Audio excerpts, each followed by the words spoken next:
Everyone knows how the story of Snow White and Prince Charming ends. But actually, this isn't the end. In our story, this is only the beginning. What if Snow White and Prince Charming had a baby girl, Emma, who was the savior against the evil queen's curse that she stole from Rumpelstiltskin, who's in love with Belle, who is good friends with Red Riding Hood, who's actually the big bad wolf, who also befriends Snow White while she's on the run from Regina, the evil queen who cast the dark curse, sending everyone except for Pinocchio and baby savior Emma to a small town in Maine, where 28 years later they all live with no memory of who they really are. Do you know this man? No. So that makes Snow White, Prince Charming, Rumpelstiltskin, Red Riding Hood, and everyone else from Belle to the Blue Fairy all related. Only one thing is certain. It's complicated. You following so far? Hope so. Because it's about to get a lot more interesting. What are you doing? Changing. Tonight, we go behind the scenes and show you how we make it all happen.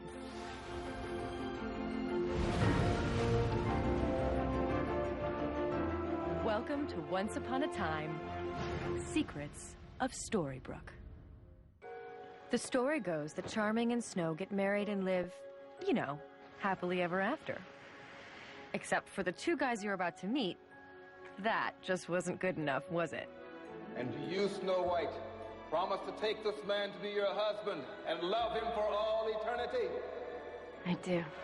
For starters, what if, just as Snow and Charming finally get everything they want, this happens?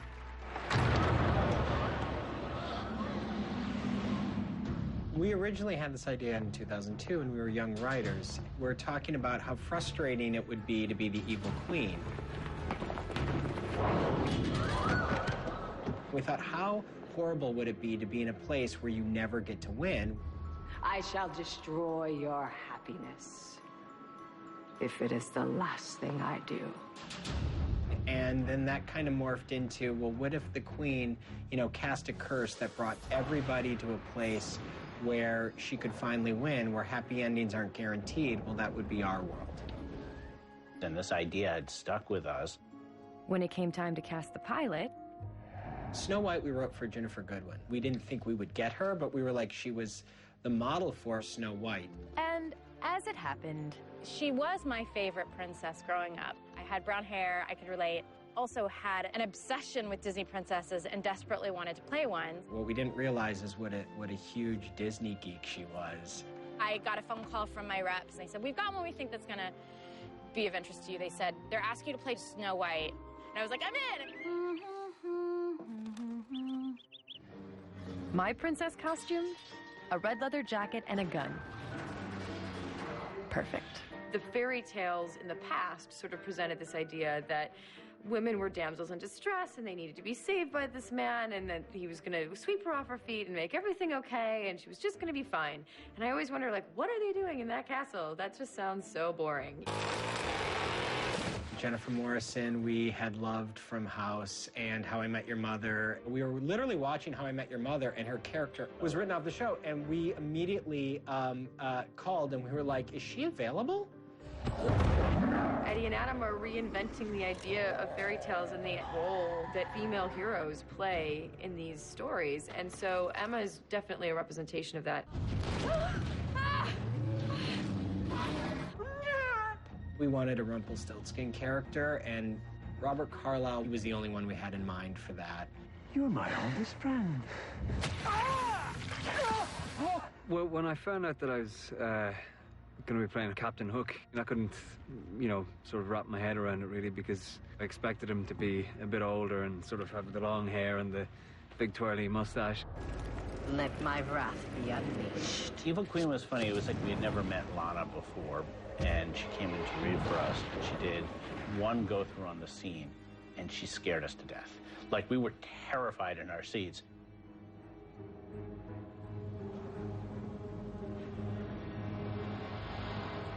Sorry I'm late. And at the end of the reading, we were like, thank you, she nailed it. And, and we went right to the network, and we just said, we found our Evil Queen. This is my happy ending. If I told you how I prepared to play the Evil Queen, I'd probably get locked up in an insane asylum. Where are we going? Somewhere horrible. A place where the only happy ending will be mine. So where can an evil queen catch a break?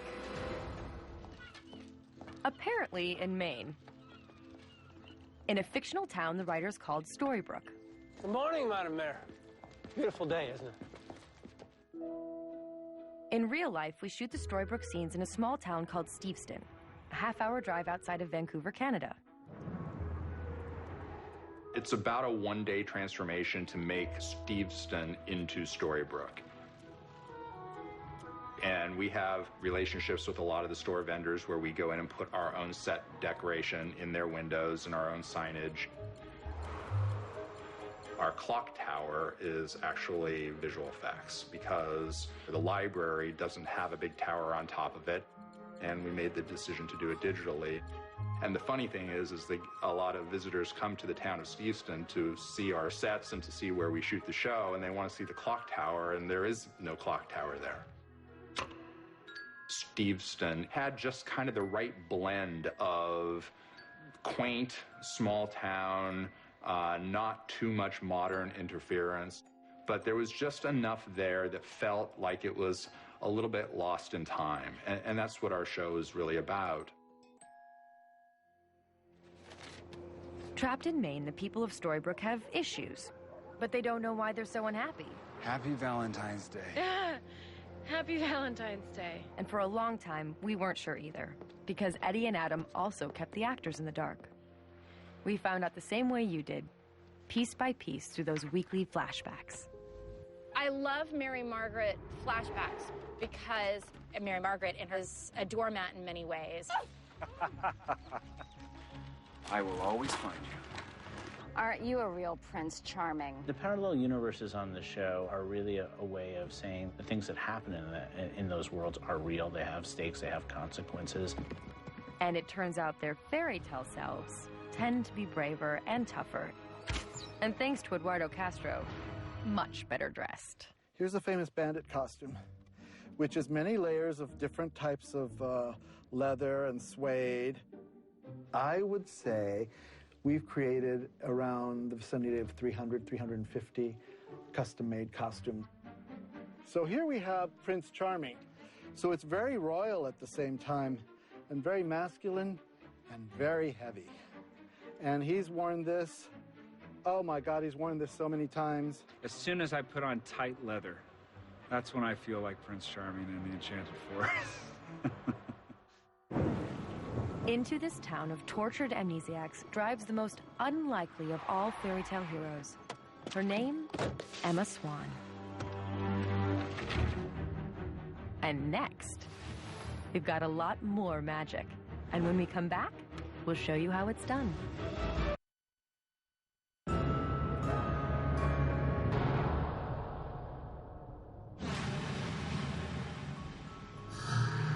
Fairy tales, like the ones in Henry's book, are all about hidden worlds, secret doors, about magic that seeps in through the cracks, and time travel that's just a matter of the right fairy dust. Well, maybe there's more to it. Henry, you are going to be late for school. Let's go. But as usual, Henry is onto something. Behind the scenes, there is a lot more going on. Because behind the show's fantastic worlds is an army of creative minds. They breathe life and magical possibility into every detail. It's about an attempt to create a universe, to create like what hopefully feels like a full world so that you can explore it and hopefully for an hour each week you can live there. It's a universe where a character like Pinocchio can use secret passageways to travel between magical worlds and the real world.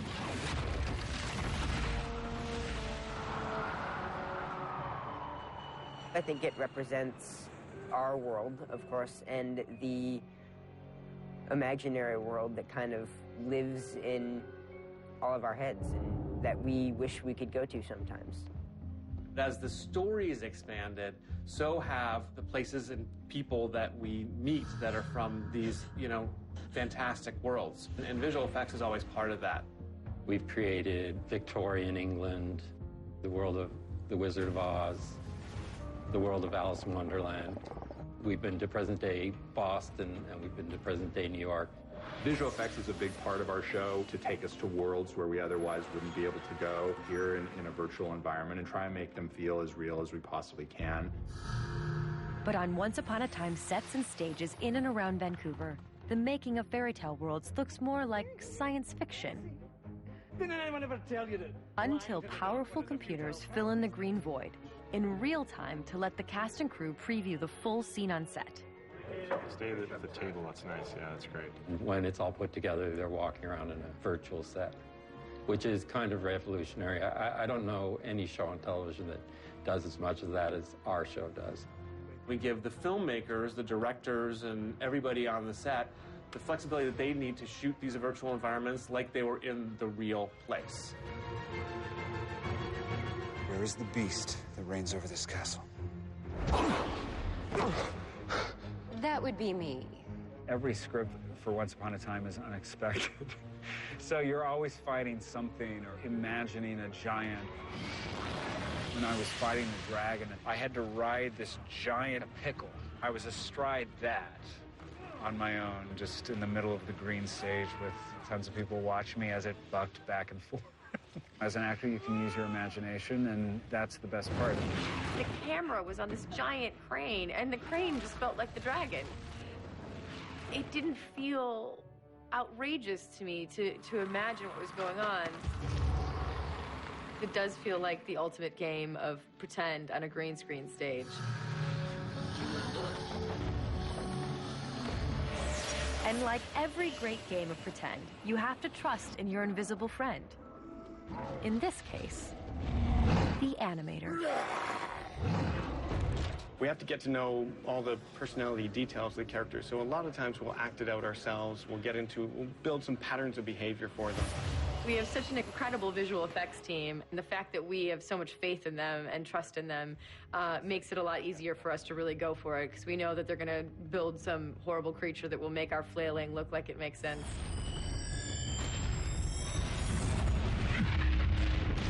Take that, Frosty. There we go. But it doesn't take too close a look behind the scenes of Once Upon a Time, and you'll notice that all the high-tech wizardry relies on age-old tools of stagecraft. Oh, there we go. Creative lighting. And there we are, nighttime. Set decoration, smoke, even some mobile greenery. The secret of making it look alive is to basically make it look lived in. Make sure there's lots of dirt, lots of debris, make sure it's not clean, because most life isn't. And then once it's populated with the people and effects brings in things like smoke, and then you have animals and things like that, at least on this particular set, then it all starts to come to life. What I do is essentially covering things, hiding actors behind trees, digging graves, anything. You've got to know your trees, you've got to know your plants, you've got to know what's going to happen real quick, fast, snip, snip, snip. We learned something when we were shooting the pilot, which is that the worse the weather conditions are here in Vancouver, the better it's going to look on screen. It's sort of our favorite thing to do, is go out in the woods and make it look beautiful. It's going to be wet. The horses start steaming and the actor's hair looks a little funny, but, you know, there's always moments of panic, and then it all kind of comes together. The fog, the mist, the clouds, that's a particular texture and a particular beauty that you can't get in a man-made environment, and you can't get through visual effects, and you can't get in LA. When we get the concept draft, it's their dream. There may be 2 dragons, there may be a battle somewhere, there may be lions and tigers, and then from there we budget, and we all talk about it. How can we make that happen? We do 22 episodes a year, and it is this insane conveyor belt that kind of never stops. Not only does all magic have a price, but for Once Upon a Time, it needs to be filmed in just 8 days. We're that good, we have to be. We got a lot to shoot. I like riding a gigantic green pickle. It's a mad scramble. It's the most challenging thing about the show is the absolutely short amount of time. We bring it down to what works and makes the story still real. That's the challenge of it all. You go, okay, now it's 1 dragon, and maybe it's just a cat, not a lion, and maybe it's not a castle, but a village. We need a herd of angry black rhinos. It's like going right through. Yeah, they give us gold. Yeah. sometimes Once Upon a Time's success in transporting an audience to fantastic lands week after week after week starts to look a bit like magic itself. You know, we wanted to write a show for believers. You know, not everyone believes in magic, but if you do, we're the show for you. Real page-turner, right? And next. And on its 28th birthday, the child will return. It was our way of trying to create our own fairy tale character, like a new one. And the final battle will begin! Stick around, we'll tell you all about it. The curse. I think you broke it.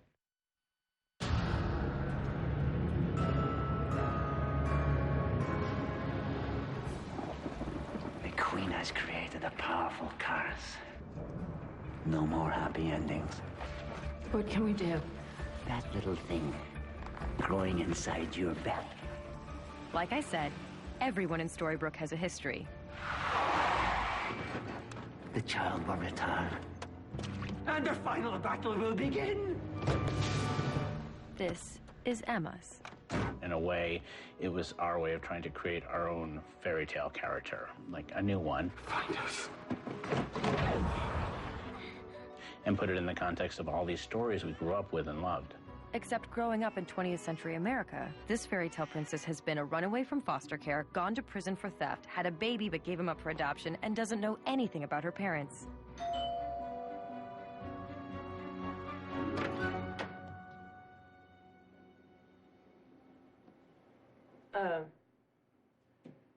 Can I help you?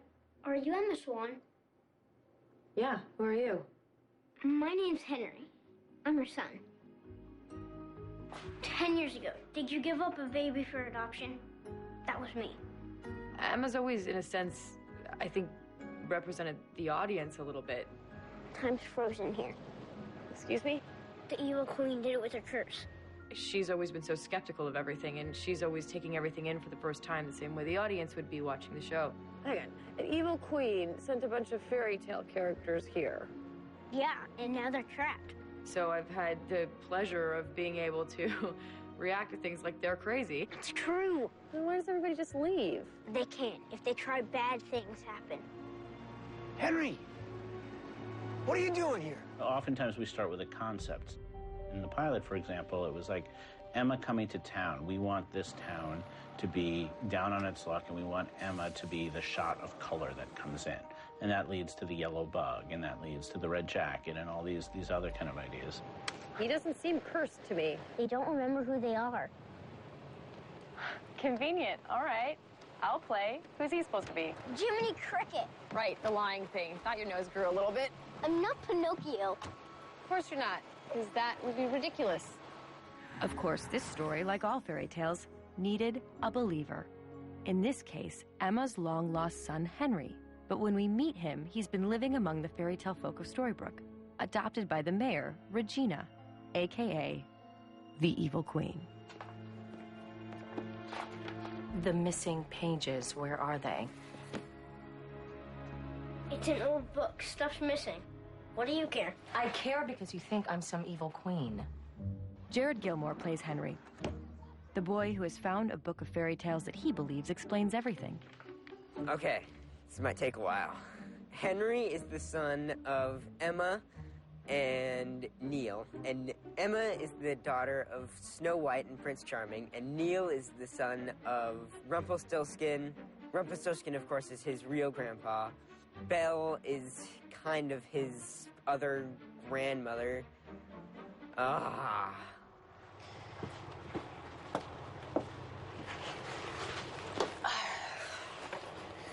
You left this in my car. No one can really imagine what it means to have the responsibility of saving people's happy endings or being responsible for someone's happiness. It's an interesting pressure that I think that people put on themselves in real life. I was hoping that when I brought you back, things would change here. That the final battle would begin. I'm not fighting any battles, kid. Yes, you are. You're here because it's your destiny. You're gonna bring back the happy endings. Come on, cut it with the book crap. It's enough already. I don't know that Emma will ever fully embrace the idea of being a savior. I have to go. Go? You mean leave Storybrooke? Yeah. I spoke to Regina and we made a deal. I'm still gonna be able to see you, just not every day. No, you can't trust her.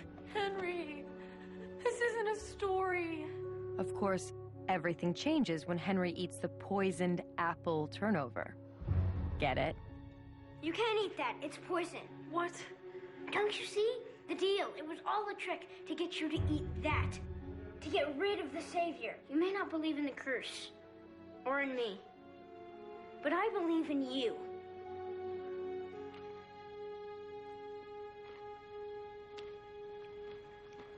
See?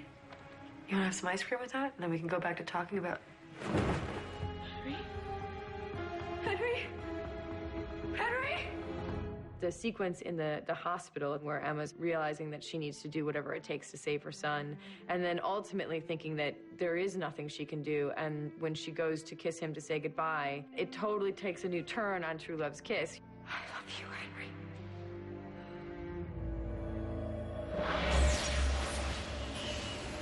Forever, we've been raised with these ideas of fairy tales where True Love's kiss is Snow White, her prince, and Cinderella and her prince, and Sleeping Beauty and her prince.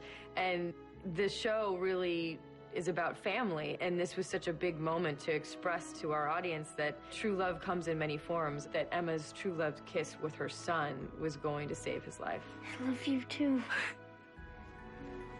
You saved me.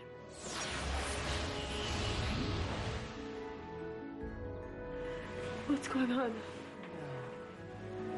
The curse. I think you broke it. What could possibly go wrong? What is that? Wait for it.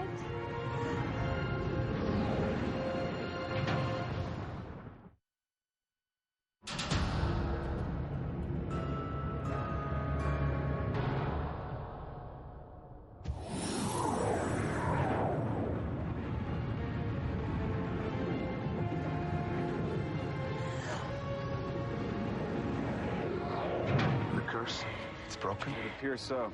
So what do we do now? At the end of our first season, the curse is broken. No. If I were you, Your Majesty, I'd find a place to hide. The writers kind of sprung that one on us. I mean, curses do break, but usually that's the end of the story. That was an unexpected surprise. We thought that the curse would be broken at the end of the entire series. The curse is broken. Why didn't we go back? Because there's nothing to go back to. That land is gone. And of course, the people of Storybrooke can't really go back to who they were before. A lot happened to those characters when they didn't know who they were, and that changed them. And someone else had changed. Sure, she's still vengeful and violent. I should have killed you when I could, and now I can't. With a nasty penchant for ripping out hearts, but pure evil is just so Middle Ages. Your choice. Regina is a villain for our times. Well, there you go. You see where good gets you? For us, the evil queen wasn't just evil, she was tortured. Rotten to the core. And so, like a female Tony Soprano, I just wanted to win! For once! Over the next 3 seasons, Regina would become a gangster we all couldn't help but love. I love it. It's a ton of fun. It's been a joy to see her progression from being this evil queen to now a semi-hero. And the transformation of her character is also stitched into her costumes. Would you like something to drink? Do I look like I need a drink? Here is another evil queen, and this is what we call a brouse. It is a combination bra blouse that goes underneath this, and this is evil queen going to battle. We cannot defeat them. Do not tell me what we can or can't do. As she started to become this evil queen, the costumes got a little bit more elaborate and they got bigger. When she's full-on evil, she's just full-on evil. When she's a seductress... You're a tortured one, aren't you, Huntsman? We gave her form-fitting velvet dresses. Very sexy, and she wore them very well. Gina, I'm not afraid of you. But you really should be. As Regina started to sort of cross over into this heroic human being, the challenges for her were more like, this doesn't feel comfortable. It's like she's almost kind of putting on someone else's suit and trying it on for the first time, and it's like, it doesn't quite fit. What the hell am I wearing? Her initial instinct is to do what she's always done, which is use magic. I've missed you. What we'd like to explore is characters who do the wrong thing, realize they've done the wrong thing, and have to figure out how to live with that, how to either try to redeem themselves or to try to justify what they've done. I love you, Henry. More than anything. I think my heart is the part of me that's in Regina. I have a big heart. I do. At least that's what everyone tells me, so I believe them. My relationship with Jared, when we first met, we actually met in the audition room. And I looked at him and I said, "You're gonna play my son." And I just knew that he was gonna get the part. And I hadn't even known if I gotten the part yet, but I knew he was gonna get it. You said you wanted to change, to be better. It's the evolution of these characters that people can relate to. And what we've seen in her in this transformation gives a lot of people hope that you don't have to stay how you are, that you have a choice. She saved you. She saved both of you. Thank you. You're welcome. This show is about hope. This show is about love. This show is about family. And everyone can relate to that. Welcome back. For the Once Upon a Time writers, Operation Nuanced Villain is a success. And the greatest thing ever for us was season 2, all the heroes left to go celebrate Emma and Mary Margaret's return, and no one invited the evil queen. She had just spent, 30 episodes trying to kill them, cast curses. We saw the horribleness she did. And the audience was like, how can they not invite her? And we thought that was the victory. People love the queen. People want redemption. Sorry I'm late. We don't want evil people just to be evil. It's not interesting. What is interesting for us is the struggle to be good. Zelina, stop now. We're not going to let you succeed.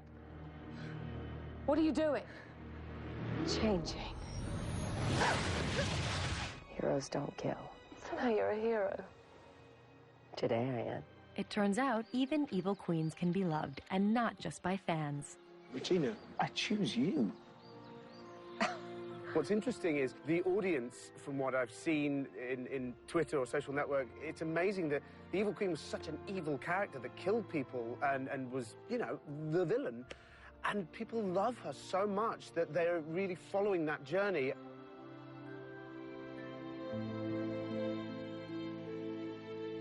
I guess I'd be lying if I didn't say I kind of root for Robin and Regina to end up together, but I didn't say that. When we come back, love, Storybrooke style.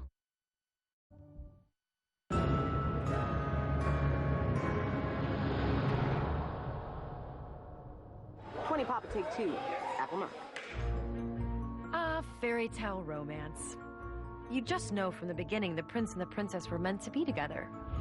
Well, that's the problem. Yeah, because in this fairy tale, it's not like that most of the time. Come on, the one thing that makes everyone crazy is love. True. But as they say, before you meet the handsome prince, you've got to kiss a lot of, Really? Okay, I'll bet the rest of you totally saw that coming, but I honestly did not. I put it in my contract. I said, must kiss numerous gorgeous men consistently.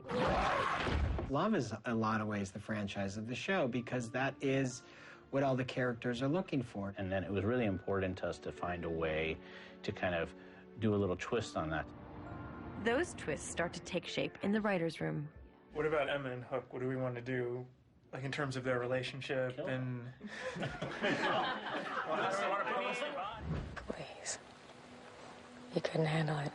Hook sees an element of himself in Emma. She was lost, she was a thief, but he has a real connection with her. And that's such a huge thing for Captain Hook to, sort of lay his cards on the table emotionally. Emma's a strong, smart survivor. Hook's a strong, smart survivor. We're pairing men and women that are a match in that sense, and seeing the chemistry and the excitement. And I really appreciate the way the writers have done this. We take these characters, we bring them in here, we play, we mash them around. It's also a sense of, what can we get away with? Look, we talked to Regina. David, maybe he's paired up with Belle, and she's like trying to make up for not seeing that Gold was manipulating everything sooner, and they can have a journey together to kind of find some closure. That's good, because you have the two people that Gold, kind of ruined both their hearts.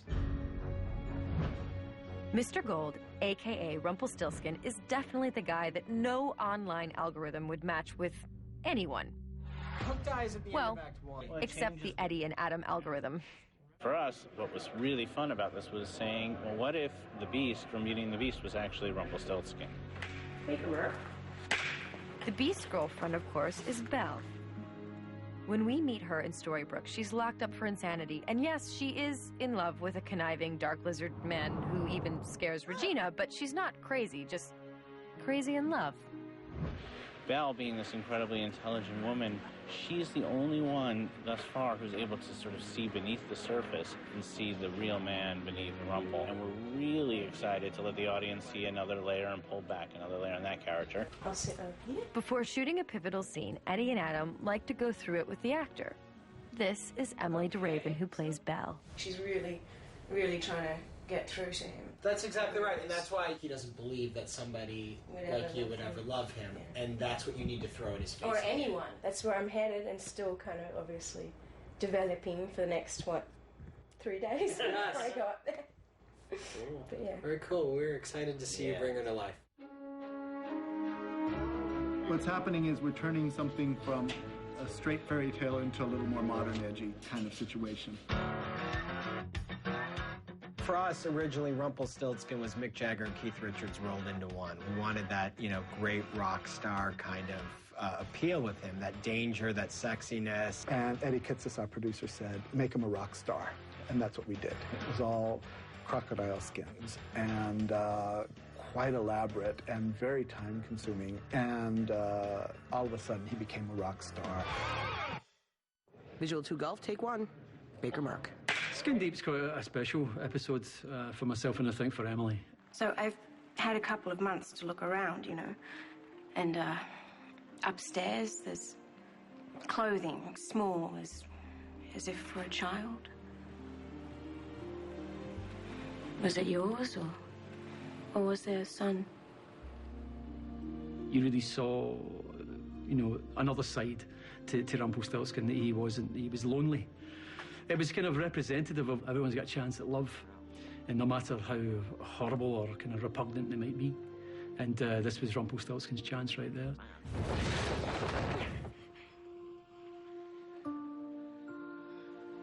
Thank you. He, caught her from the curtains, and there was that moment of him having this physical intimacy with someone that let Belle realize that, she is right, that there is more in there.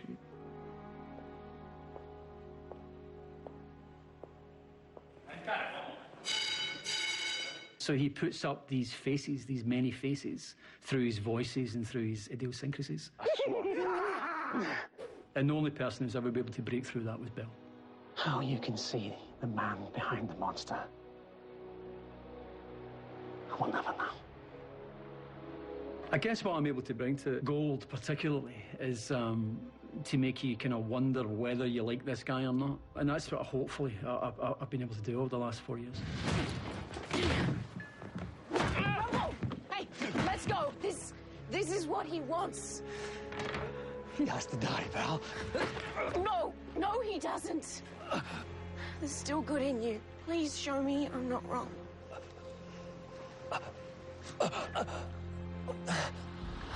I don't think Rumpelstiltskin's a bad guy. I think he's struggling. I think he's like an addict struggling with an addiction. He's just got himself in this deep, dark hole of being addicted to power and magic.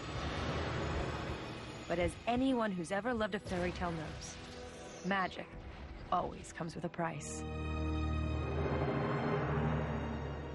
Please, put the dagger down and let me explain. I thought I saw something in you. something good. Your true love is your power.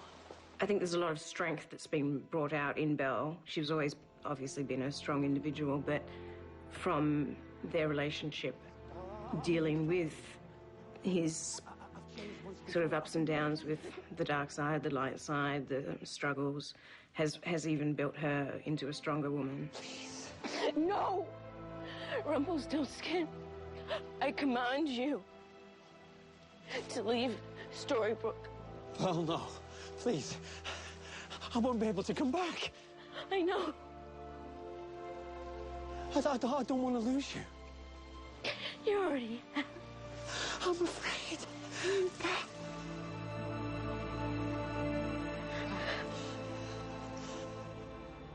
But don't give up on us, because you know how it is here.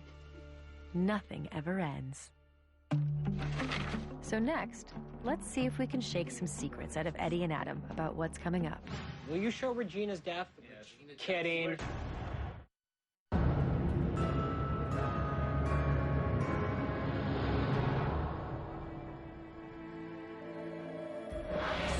By now, we know that in Storybrooke, true love's kiss comes with a twist.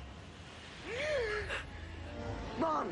And no matter if you're good or evil, it all comes down to family. At the end of the day, the show is really about this family and them finding love with each other. What are you doing? I'm finding my son. I think because the underlying message is hope and family and what it means to be a family that has hope. Hey, kid, you want to meet your new uncle? It's nice to see that that's translating to the audience and that they're really taking it to heart and that they're then pouring it back toward us in their excitement over it. Mom. Stop. Please don't come any closer. Of course, all families have problems. For you, maybe it's mortgages or report cards.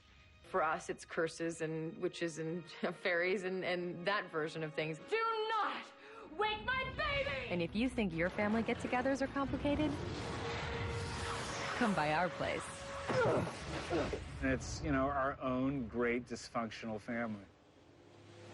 Look, I know that we were under the Snow Queen's curse. We were under a curse. Charming and Snow took it one step further. They fell in love on the set and now have a baby, a family of their own.